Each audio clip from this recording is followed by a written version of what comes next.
நெல் ஈரப்பத அளவை உயர்த்தாத மத்திய அரசை கண்டித்து திமுக கூட்டணி ஆர்ப்பாட்டம் அறிவித்திருக்கிறது. நாளை மறுநாள் தஞ்சையிலும் 24 திருவாரூரிலும் ஆர்ப்பாட்டம் நடத்தப்போவதாக அறிவிப்பு வெளியாகியிருக்கிறது. அவர்களோடு இணைந்திருக்கிறார் செய்தியாளர் ரமேஷ்.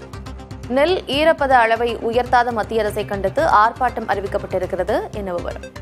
நெல் கொள்முதல் 17% 22% உயர்த்த வேண்டும் என்று தமிழக அரசு மத்திய அரசு கடிதம் எழுதியது. அதற்கு நிராகரித்ததாக நேற்றைக்கு முதலமைச்சர் தெரிவித்திருந்தார். இந்த நிலையில் மதசார்பற்ற முற்போக்கு கூட்டணி, அதாவது திமுக கூட்டணி கட்சி சார்பாக இந்த ஆர்ப்பாட்டம் ஏற்பாடு செய்யப்பட்டிருக்கிறது. நாளை மறுநாள் ஞாயிற்றுக்கிழமை தஞ்சையிலும், திங்கட்கிழமை திருவாரூரிலும் இந்த காலை 10 மணி அளவில் இந்த ஆர்ப்பாட்டம் நடைபெறும் என்று அறிவிக்கப்பட்டிருக்கிறது. அது மட்டும் இல்லாமல் தளர்வு தொடர்பான கோரிக்கையை நிராகரித்திருப்பதாகவும், எனவே கனமழையால் பாதிக்கப்பட்ட பயிர்களுக்கு கோரப்பட்ட நிவாரணமும் அளிக்காமல் ஈரப்பத அளவையும் அதிகரிக்காமல் தமிழ்நாட்டின் டெல்டா விவசாயிகளை வஞ்சித்து வாழ்வாதாரத்தை கேள்விக்குறியாகவும் மத்திய அரசை கண்டித்து இந்த ஆர்ப்பாட்டம் நடைபெறும் என்று சொல்லப்பட்டிருக்கிறது.